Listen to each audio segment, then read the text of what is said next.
राजा बोला रात है, रानी बोली रात है, मंत्री बोला रात है, संतरी बोला रात है, पर ये सुबह सुबह की बात। मोदी कह रहा है मैं देश नहीं बिकने दूंगा। किसको कहते हो देश? Who is nation? कौन है देश? सड़क, बिजली, पानी, शिक्षा, स्वास्थ्य, रोजगार, यही चीजें हम सरकार से मांगते हैं। ये मंडी तोड़ने चल पड़े थे, ये हमारा जल जंगल जमीन खोजने चल पड़े थे, अभी भी बेईमान रुके नहीं। हंसदेव जंगल सारा काट करके, और ये कह रहे हैं कि पर्यावरण को अब सुरक्षित करना है। छत्तीसगढ़ के हंसदेव जंगल को अडानी के हाथ कर दिया। हेमंत सोरेन को इसलिए जेल में डाल दिया कि उसने इनके दलाल अडानी को कोयला देने से मना कर दिया, इसलिए आज हेमंत सोरेन जेल में। केजरीवाल इसलिए जेल चले गए क्योंकि उसने शिक्षा स्वास्थ्य पर बहस करी, बात करी। मैं बड़ी खुशी के साथ बता रहा हूँ, दिल्ली की 7 सीट बीजेपी हारेगी। और यहाँ तक की जिक्र तो ये चल रहा है कि गई भैंस पानी में, और आज दोपहर बाद तो जिक्र आया भैंस पानी में गई नहीं, भैंस पानी में बैठ भी गई।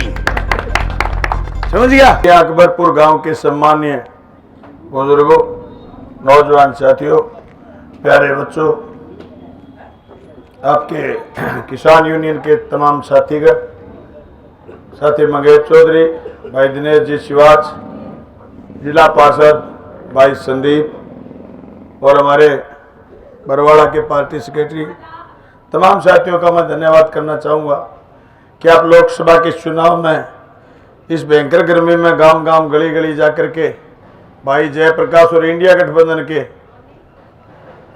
उम्मीदवार के पक्ष में वोट मांग रहे। भाइयों, हमारे पहले चरण में चुनाव हो गए थे, अब छठे चरण में आपके चुनाव होने। आपके और हमारे चुनाव के बीच में खूब फासला, कई बातें नहीं हो गई। जब हमारा पहले चरण का चुनाव था तब और ज्यादा दबाव था इस बात का कि अब की बार 400 पार, अब की बार 400 पार। हमने गांव गांव जाके लोगों को बताया कि ये वही लोग हैं जिन्होंने कहा था बहुत हो गई महंगाई की मार, रब की बार मोदी सरकार आ भी गई। उस समय डीजल 50 रुपए लीटर था और हमारे 55 रुपए बिकता था जब मोदी राज में आए 14 में। पर मोदी के आने के बाद कम होने की बजाय डीजल के दाम आज हम 96 गला रहे हैं, आप 50 ले रहे होंगे, सॉरी 90 ले रहे होंगे। हमारे 110 रुपए पेट्रोल बिक लिया गंगानगर में, 102 रुपए डीजल बिक लिया, 100 पार डीजल बेच दिया। गैस चूल्हे की बात करें, रोजमर्रा के जीवन में रसोई में सबसे महत्वपूर्ण आइटम गैस चूल्हा, उसके दाम जब मोदी राज में आए तब स्मृति ईरानी जब प्रदर्शन किया करती थी 370 से बढ़कर के 400 रुपए हो गए थे। स्मृति ईरानी का विरोध समझ में आया, बिल्कुल करना चाहिए विरोध, विपक्ष के नेता का काम होता है विरोध करना। पर जो ही राज में आए बड़ी साफ गोई के साथ सिलेंडर बेचे गए और सिलेंडर के दाम 1100 रुपए ले गए। मुझे याद है मोदी जी का भाषण, मित्रों, माता और बहनों की आंखों में आंसू नहीं देखे जाते, और उज्ज्वला के कनेक्शन हुए, दे धनाधन कनेक्शन हुए, और जो ही कनेक्शन का काम कंप्लीट हो गया गैस सिलेंडर ने छलांग लगाई, 1100 रुपए तक पहुंच गया। आपके गांव का तो पता नहीं भाई, मजबूत सा गांव दिख रहा है, खेती भी सारी जोरदार दिख रही है, पर मैं पूरे लोकसभा के चुनाव में राजस्थान के बहुत गांवों में, हरियाणा के भी बहुत गांव में, नलवा क्षेत्र में भी घुमा हूं, जो राजस्थान के लगता हुआ वैसा इलाका है, नहरी सा, बिरन्नी सा, चिड़पड़ा सा है। मैंने गांव गांव में पूछा भी गैस सिलेंडर पर चा बनाते हो, सारा काम करते हो? तो लोगों ने कहा चा बनाते हैं, रोटी नहीं बनाते। एक पंचायती आ गई मेरे पास, सासू बहू लड़ ली, घर टूटने वाला हो गया, झगड़े हो गए, दोनों साइड से 20-20 मानस आ गए, छोरी के घर वाले छोरे वाले, यह स्थिति आ गई साहब। पंचायती करो, अभी 2 महीने पहले की बात है, 2.5 महीने की, क्या पंचायती करो जी घर टूटेगा। मैंने पूछा रोड़ा किए? बोले रोड़ा सासू बहू लड़े। मैं दोनों साइड में बिठा ली, मैं पूछो अरे थरा रोड़ो के रोड़ो बताओ, तो सासू को नहीं बताओ। बीननी बोली भाई जी मैं बताऊंगा, बता। बोले मैं गैस चूल्हे पर रोटी पोई और मैंने पीर की गाड़ गाड़ी मेरी सासू, मारे बहन घरे झगड़ो है, मैं बान बतायो मोये बावड़ियो, मोदी बढ़ावे गैस चूल्हे का दाम, सिलेंडर का दाम मोदी बढ़ावा, नहीं तो एंगे पीर वाला बढ़ावे, नहीं एंगे पीर वाला बढ़ावे। और आज के बाद में लड़ाई करी, ठीक बनी रही, भाजो रसो बसो रसे बसेर भाईजी राहुल कसमैन वोट दिए, मैं दोनों सासू बुआई और कोई तलाक को नहीं हुई। समझ में आ गई लड़ाई मोदी सा गए अपनी आपस में घरे लड़ाई को नहीं। आज छोरा बेरोजगार है, एक कुंटल का जोड़ा गलना लाद्या गीग वर्कर के रूप में काम कर रहे हैं, तनख्वाह 5,000 7,000 ऑनलाइन हो गए सोदो। ऐसे का लोग टक्कर खानता फिर नो भाई अभी बोल लो कि कोई भी एबीवीपी के कैब में जाइए और कोई आरएसएस के कैब में जाइए और वो कहे मोदी तकड़ो आदमी को नहीं। बिल्कुल सही कहे मैं, मोदी तकड़ो झूठो कोई को नहीं, मोदी तकड़ो अनपढ़ आदमी कोई को नहीं। मैं थाने बात सुनाऊंगा, सारी की सारी बात मोदी की कह रही है। मेरे गए ना पड़ जाइयो कदे कह तू राजस्थान आगे मैंने बकारने मोदी की कह रही को नहीं। मोदी तकड़ो झूठो, मोदी तकड़ो अनपढ़ आदमी थाने जो धरती पर कोई पाया 11 9 7 प्रधानमंत्री देख लिया मैं, 7 हम सब अनपढ़ आदमी हो है, देख लो। जरा नवीन बाबू को कहीं खड़े कर दीजिए और उनको बिना कागज लिए उनको कहिए कि आप उड़ीसा के जिलों के नाम बोलिए और जिलों के कैपिटल के नाम बोलिए। पल्ले पड़ी के दूसरे सुनाऊं ओके कि नवीन बाबू जिलों के नाम नहीं बता सकते, नाम बता भी दें तो जिलों की कैपिटल का नाम नहीं बता सकते। तो हिसार की राजधानी बैरियकपुर कर दिया मोदी के अनुसार। ऐसा गणगोर अनपढ़ आदमी जिसने जीएसटी लगा दी कॉपी पर, पेन पर, जिसने जीएसटी लगा दी दूध और दही पर, जिसने जीएसटी लगा दी आपके हर उस रोजमर्रा के काम पर जिसका कोई सेंस नहीं था बीजने के बीज पर। अगर बीज पर जो देश पैदा करने पर जीएसटी कर लगा सकता है अलग, और जो पढ़ाई पर कलम दवात पर कर लगा सकता है, मैं समझता हूं उससे अनपढ़ प्रधानमंत्री किसी देश का कोई नहीं हो सकता। अभी भी अगर वो कह रहे हैं कि मोदी से मजबूत कोई नहीं और मोदी के हाथ में देश सुरक्षित है, तो मैं उनसे सवाल पूछना चाहता हूं कि 40 पुलवामा में जवान शहीद हुए थे, बताओ 400 किलोग्राम आरडीएक्स कहां से आया? 5 साल में देश को आपने जवाब क्यों नहीं दिया? आप कह रहे हो कि साहब मोदी के हाथ में देश मजबूत है, तो फिर आज चाइना तुम्हारे भीतर 12,000 स्क्वायर मीटर भीतर क्यों घुस गया? लद्दाख में अरुणाचल प्रदेश में चाइना घुस गया। अरे जिस चाइना के नाम की लड़ियां जड़ाते जड़ाते तुम स्वदेशी का नारा लगाते थे, आज चाइना तुम्हारी जेब में घुसी बैठी है। हर किसी के फोन में चाइना घुसा हुआ है। चाइना का या तो फोन होगा या फिर बैटरी होगी या कोई इंस्ट्रूमेंट होगा। हर घर तक चाइना घुस गई, आपके बाजार पर कब्जा चाइना ने कर लिया। क्या बात कर रहे हो? आज से 5 साल पहले आप इंडे दे रहे थे चाइना के छोटी आंख वाले प्रधानमंत्री को गुजरात में, और उसने आपके गुजरात के कपड़े के व्यापार पर फैब्रिक्स का कब्जा कर लिया। आपने पूरा का पूरा बाजार चाइना को लूटने के लिए छोड़ रखा है। आप कह रहे हो मोदी जी के हाथ में देश मजबूत हाथों में। अरे हमसे तो बांग्लादेश आगे निकल गया भूखमरी के आंकड़े में। हम फ्रीडम ऑफ प्रेस में 159वें नंबर पर है। आज हिंदुस्तान की स्थिति है, प्रेस पर कोई भरोसा नहीं करता। और जो लोग आज भी प्रेस पर भरोसा करते हैं, जो भी आज हिंदुस्तान के कोई टीवी पर भरोसा करता है, तो मैं कहता हूं उससे बावड़ा कोई नहीं। अडानी का, अंबानी का और सुभाष चंद्रा का टीवी है जिनके कर्जे माफ करे मोदी ने। आपकी जेब से मोदी ने पैसे खोस लिए, 28.5 लाख करोड़ रुपए खोस लिए। किस बात के? पेट्रोल, डीजल और पेट्रोलियम पदार्थों के गैस समेत। और रुपए से 17.5 लाख करोड़ रुपए कर्जे माफ कर दिए बड़े पूंजीपति के। आपके गरीब के खाते में 80 करोड़ लोगों के खाते में 12 लाख करोड़ की गिनती करा रहे हैं मोदी। मोदी चलता ही कह रहा है मेरा क्या है, मैं तो झोला उठा के चल पड़ूंगा। कोई दम नहीं है मोदी के उस झोले में। मैं साथ लेकर के आया हूं जो मोदी लेके भागना चाहता है। ये देख लो, ये झोला रहा, ये झोले में कोई दम नहीं है। ये मोदी बैठे इस झोले पर, और ये झोला पूरे राजस्थान हिंदुस्तान में दिखाता है मोदी कि मैं इस झोले को लेकर के भाग जाऊंगा। मेरे पास तो क्या है, झोला है। अरे इस झोले पर 80 करोड़ रुपए लिखे हुए, 80 करोड़ लाभार्थी लिखे हुए, और खर्चा लिखा 12 लाख करोड़। दोस्तों, इस देश के किसान ने कर्ज माफी की बात करी, मोदी ने मना कर दी। और इस देश के छोटे लोगों के लिए जो मोदी कह रहे हैं कि मैं गरीब लोगों का राशन देता हूं, उस राशन को भी मोदी ने महंगा करने का काम करा है। 5 किलो राशन कह रहे हैं हम फ्री में दे रहे हैं। पहले 2 रुपए किलो राशन 10 किलो मिलता था। अगर उस राशन का हिसाब करेंगे तो आज भी 350 रुपए का राशन पड़ता है। लेकिन छोड़ो आप इस बात को, मोदी ने हमारे पर खर्च करे 80 करोड़ लोगों पर 12 लाख करोड़, और 50 पूंजीपतियों पर, अपने मित्रों पर खर्च करें। कर्जा माफ कराए 17.5 लाख करोड़ का, 17.5 लाख करोड़ रुपए एक चंद पूंजीपतियों को माफ करने वाले मोदी हमें कह रहे हैं कि तुम हमारे परिवार के लोग। तो 750 किसान जो काले कानूनों के खिलाफ लड़ते हुए शहीद हुए, क्या मोदी के परिवार के लोग नहीं थे? क्या वो साक्षी मलिक और विनेश फोगाट मोदी के परिवार की बेटी नहीं थी? जिस दिन मेडल लेकर के आई उस दिन तो मोदी की बेटी थी, घर में खाना खिला के कह रहे थे ये मेरी बेटियां हैं। और जिस दिन उन्होंने न्याय मांगने की बात करी तो पूरी की पूरी मीडिया भेड़िए की तरह उनके पीछे लग गई और ये कहने के लिए चल पड़ी कि ये तो फलाने बिरादरी की बेटी। नहीं, हिंदुस्तान की बेटियों का अपमान करा है मोदी ने।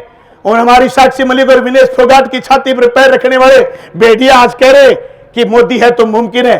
घंटा ही मुमकिन नहीं है मोदी है तो। मोदी ने इस देश को बर्बाद करा है, इस देश के लोग बेरोजगारों के साथ धोखा करा है। मोदी झूठ बोले, मोदी ने पैर पैर पर झूठ बोला। मोदी ने कहा अच्छे दिन आएंगे, लेकिन आपने ये नहीं पूछा किसके आएंगे। अडानी और अंबानी के अच्छे दिन आए, तुम्हारे और हमारे अच्छे दिन नहीं आए। दोस्तों, किसान की जिस किसान की आमदनी दुगनी हो गई हो वो मोदी को वोट दे, हमें कोई एतराज नहीं। लेकिन जिस किसान की दुगनी आमदनी नहीं हुई उस किसान को सत्ता से सवाल करना चाहिए। मोदी और मोदी की पार्टी के लोग कह रहे हैं कि अब की बार 400 पार 400 सीट आएंगी और हम संविधान बदलेंगे। उनसे जब पूछते तुम संविधान में क्या बदलना चाहते हो, बताते नहीं। जब उनसे बार बार पूछते हैं कि तुम संविधान में क्या बदलोगे, बताते नहीं। मैं बता रहा हूं संविधान में वो क्या बदलेंगे। काले कानून आए, उससे पहले मोदी ने जीएसटी लगाई, कोई नहीं बोला। मोदी ने नोटबंदी करी, कोई नहीं बोला। मोदी ने इस देश में जो भी कदम उठाए कोई नहीं बोला। लेकिन काले कानून आए किसानों के और किसान 13 महीने तक लड़े, 750 कुर्बानी हुई, फिर भी किसान लड़े, जीत करके आए। मोदी ने उसी दिन तय कर लिया बोलने की आजादी खत्म करेंगे। मोदी ने उसी दिन तय कर लिया ये इकट्ठा होने की आजादी खत्म करेंगे। दोस्तों, मोदी और मोदी के लोग मनुवादी हैं जो चाहते हैं कि इस देश से आरक्षण खत्म हो जाए। बराबरी का दर्जा मोदी खत्म करना चाहते हैं। आपका और हमारा वोट का अधिकार बराबरी का दर्जा है। आप ताजुब करोगे, बराबरी का दर्जा जिस दिन खत्म हो जाएगा कोई किसी को कुछ नहीं समझेगा। वही दौर वापिस आ जाएगा, मनुवाद का दौर। जब लोग चलते थे सड़कों पर तो अपने आगे और पीछे कुछ ऐसा बांध के चलते थे जिससे उनके पैरों के पदचिन्ह हट जाएं। दोस्तों, वो दौर अगर चाहते हो कोई बात नहीं, जो फैसला जनता करे। अगर आप ये चाहते हो कि हिंदुस्तान का संविधान जो लंबी लड़ाई के बाद देश आजाद हुआ, शहीद आजम भगत सिंह, सुखदेव, राजगुरु से लेकर के अशफाक उल्लाह से लेकर के बिस्मिल खान से लेकर के शहीद आजम भगत सिंह के सारे गरम दल के लोग और नरम दल के लोग, गांधी नेहरू से लेकर के लाला लाजपत राय तक के सारे लोग जो इस देश के लिए कुर्बान हुए, उनकी कुर्बानी के बाद जो संविधान लिखा गया, उस पवित्र संविधान में दी हुई आजादी अगर बचानी है तो ये चुनाव अद्भुत चुनाव है। इस चुनाव में आप इंडिया गठबंधन के उम्मीदवारों को वोट देंगे। अगर उसके बाद भी आपके दिमाग में ये बात रही हुई आज भी कि मोदी है तो मुमकिन है, तो मैं कहना चाहता हूं अमीर और गरीब के बीच 10 साल में खाई बढ़ी है, ये खाई और ज्यादा बढ़ेगी। रोज रोज लोगों को लड़ने के लिए बड़ी मुश्किल से कदम उठाने पड़ते हैं। ये तो धन्य है आप हरियाणा के लोग, राजस्थान के लोग जयपुर से चले शाहजहांपुर बॉर्डर आ गए, पर शाहजहांपुर बॉर्डर को कामयाब करने वाले लोग आप थे। पंजाब के लोग चल के आ गए, टीकरी बॉर्डर, गाजीपुर बॉर्डर और आपका ये सिंगू बॉर्डर कामयाब करने वाले लोग आप थे। और आप ही लोग थे जिन्होंने काले कानून में सबसे बड़ी मदद करी।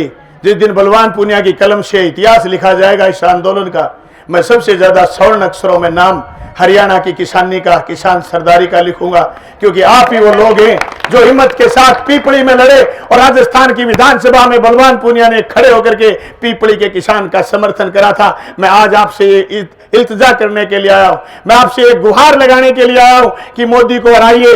मोदी वो झूठा आदमी है जो लाल किले पर खड़ा होकर के कह रहा है कि मित्रों, भाइयों और बहनों, सौगंध मुझे इस मिट्टी की, मैं देश नहीं बिकने दूंगा। अरे बेईमान ने 99 साल के लिए लाल किला बेच दिया, रेल बेच दी, तेल बेच दिया, कोल माइंस बेच दिए, नाल को, बाल को, टाल को, भेल जैसी सारी इलेक्ट्रॉनिक्स की कंपनियां बेच दी। इसने देश का सारा खजाना बड़े पूंजीपतियों को बेच दिया और फिर दोबारा बेशर्मी से कह रहा है मैं देश नहीं बिकने दूंगा। भाई या तो भाई बात होगी, राजा बोले रात है, रानी बोली रात है, मंत्री बोले रात है, संतरी बोले रात है, पर सुबह सुबह की बात है। राजा बोला रात है, रानी बोली रात है, मंत्री बोला रात है, संतरी बोला रात है, पर यह सुबह सुबह की बात है।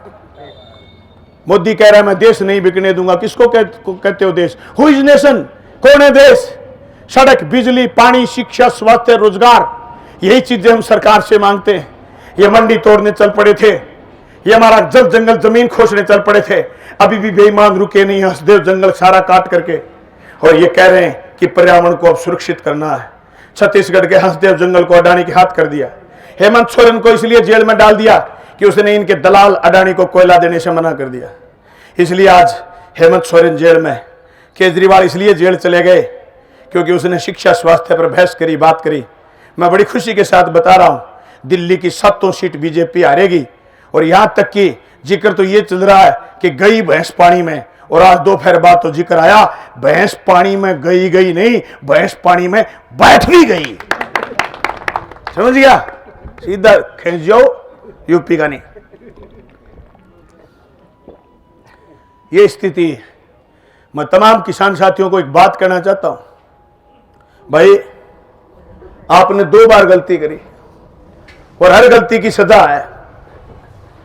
शायद हो सकता है आजादी की लड़ाई बहुत सारे लोगों ने पढ़ी भी ना हो, देखी भी ना हो, पर यह किसान आंदोलन करने का 13 महीना लड़ाई लड़ने का आपने मौका देख लिया। शायद मोदी नहीं होता तो ये मौका आप नहीं देख पाते, एक पीढ़ी बीच में यूं चल जाती। लेकिन अब ज्यादा नहीं चलेगा, अब ज्यादा सहन नहीं कर पाओगे। दोबारा अगर तिबारा मोदी बैठ गए, ये मोदी के शब्द संविधान संशोधन वाले अगर तुम्हारी आत्मा को कचोटते नहीं है, तो मैं बताना चाहता हूं, जो बेईमान ये कह रहे हैं कि हम संविधान बदल देंगे, इनका संविधान लिखने में कोई योगदान नहीं है। 1930 में बनी है आरएसएस, इसके किसी आदमी का नाखून नहीं कटा आजादी की लड़ाई में।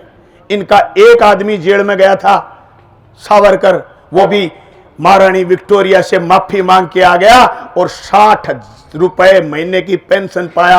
60 रुपए आजादी से पहले अंग्रेजों से पेंशन लेने वाले दोगले आज अग्निवीरों को पेंशन देने के लिए तैयार नहीं है। इसलिए आपके बीच में आना पड़ा कि बताएं आपको कि ये कितने दोगले लोग हैं, तुम्हारे छोरों को शहीद होने के बाद शहादत का दर्जा भी नहीं देना चाहते। ये तुमसे कितनी एलर्जी करते हैं और तुम इनके अंदर घुसे जा रहे हो, घुसे जा रहे हो, घुसे जा रहे हो। ये तुमसे कितनी नफरत करते हैं, किसान से और किसान के बेटों से। 2 गुजराती लूट रहे और 2 गुजराती लुटवा रहे, 2 गुजराती लूट रहे, 2 गुजराती लुटा रहे। हिंदुस्तान का इतिहास उठा के देखो, इन दोनों गुजरातियों का क्या स्थिति है। इन्होंने हिंदुस्तान गुजरात के गांवों को साफ कर दिया। ये किसान कौम से नफरत करते हैं। ये झूठा आदमी आपको दिलासा देने के लिए कहता है कि किसानों की आमदनी दुगनी कर दूंगा, ये हमें बेवकूफ समझता है। और इसको गलतफहमी थी, और इसके जो गुर्गे हैं ना, उन्होंने भी इसको यह कहा कि ये सावणी आ गई चले जाएंगे, साडी आ गई चले जाएंगे, आंधी आ गई चले जाएंगे, तूफान आ गया चले जाएंगे, गर्मी आ गई चले जाएंगे, सर्दी आ गई चले जाएंगे। इसको पता नहीं था कि ये जो तू कील गाड़ रहा है, कील, ये कील वापिस पकड़ करके वहीं डाल देंगे जहां डालनी चाहिए। अब आपको कील नहीं डालनी। आपसे निवेदन करता हूं, ये आंगली का यूं हमला करना और ऐसी जगह आंगली डालना कि मोदी के गुब्बारे की हवा निकल जाए। अगर गलती से आंगली गलत जगह डल गई तो मैं आपको चुनौती करके जा रहा हूं, तुम्हारी सांस बंद हो जाएगी। जे आंगली ले ली हट है, सांस बंद हो जाएगी। आंगली गाल दियो जेपी वाले निशान में, जे गलती गलत दलडे में आंगली घुस गई, बच्चों लाखों नहीं बाप की सुमता ने सही बताओ। आ गाड़ी है ना, गाड़ी ए मैं आजकल सेंटर लोग लागे इसी गाड़ियां ए गाड़ी में आग लाग गया ना भाई। जब आदमी फोन कर गया कौन कह करेगा सरपंच साहब दूसरी फॉर्च्यूनर लाओ, ए गाड़ी को शीशो तोड़ के नीचे कूदनो है। ये सारे लोगों चॉइस मत करो प्रधानमंत्री कौन बनेगा, इससे पीछा छुटवाना है तो पहले इस वाली गाड़ी से नीचे कूद जाओ। 5 से बिना प्रधानमंत्री रह लेगा, राष्ट्रपति शासन रह लेगा। ए लारो छुटा लो थे कुकरी, दुष्ट लारो छुटा लो नहीं भाई जी। ओ राजनाथ गए एक दिन चूंटियो भरियो ने, राजनाथ मुड़ के माड़ा में गोनी मड़ी देख लियो। खुद बीजेपी के लोग हैरान है, स्तब्ध है, वो बेचारे बता नहीं पाते। बवासीर किसी को हो जाता है, वो गली में हिला नहीं मारता कि मेरे बवासीर होगी, बताता नहीं। वो उनके भी बवासीर हो रखी है, बता नहीं पा रहे हैं। ये घोर तानाशाह का अंत करना है, उसके लिए वोट का इस्तेमाल करो। और जो ही वोट पूरे हो जाएं, वो फार्म 3C है, कितना है वो क्या नंबर है उसका, वो फार्म जरूर लेके आना। आंगा कब्जी भी हो रही है क्या वोट बता देंगा भाई थारो तो बेरो को नहीं, मैं तो वो फार्म पहली वो तो मान बेरो है बेईमान है ए कोई उजाड़ कर सके। वो फार्मडो ले गया वोट पड़ेड़ा बिता ही गिनावागा, नहीं तो आन कह दो श्रीलंका में स्थिति देखी गए। श्रीलंका में लोग प्रधान राष्ट्रपति के घरे डबल बेड पर बैठ के सेल्फी लेके आया। वो हिंदुस्तान है मोदी जी, वो बादशाह सलामत बनने की जरूरत को नहीं। लोकतंत्र है 5 साल का तर प्रधानमंत्री हुए, अकबर जहांपना मत बनो मोदी जी, आपका समय गया। और मैं तो कह रहा हूं आप लास्ट एक बात कह करके दोस्तों आप कोई गलती नहीं करेंगे। मैं समझता हूं आप सब इंसान हो, मनुष्य हो। मारे तो बहुत बड़ो शब्द है राजस्थान में मानस ने में मिनख कवा, और मिनख है जो को बहुत जीवट है बहुत जोरगो है। बा एक छोटी सी बात कह के मैं मेरी बात पूरी करूंगा। एक जंगल में राजा शेर बुड्ढो हो गयो, शेरनी शिकार करे करती बा गांव चली गई तो राजा शेर भूखो हो गयो। भूखे शेर कोई एन कहो ए गामा फिरे ने कई बीजेपी वाला बेली लूकड़िया जो छुप छुप गया आजकल वोट मांगे तो लूकड़े ने कहो कि जा शिकार मार के लिया। अब लूकड़ो सारे जंगल में गयो बैंक कहो कौन शिकार आओ जी, कोई को नहीं आयो। तो फिर बने जाके गधे ने कहो गधा गर्दा भाई राम राम के चलो भाई राजा साहब थाने चेयरमैन बनावेंगे आ जाओ जी। अपन कहो नहीं का अच्छा दिन आवेगा जी, मैंने कह दियो। वो चेयरमैन बन के चक्राम शेर कन चले गयो, शेर दियो जपट्टो दोनों कान राख लिया। वो दारू छुटार बाजो तो गैल लूकड़ी आई क्या तू बाज क्यों आयो, क्या मेरा कान पाड़ लिया। अरे बोले बावड़ा कान पाड़ा थोड़ी है, ए तो कान तेरे अठे ताज मानना अटाया है अड़ा बीच में आ जा। वो साहब पुट्ठो आ गयो दूसरे शेर करियो हम लो इबके पूंछ राख लियो। वो फिर छुटा के बाज गयो। फिर शेर कहो लिया नहीं तो न खाऊंगा।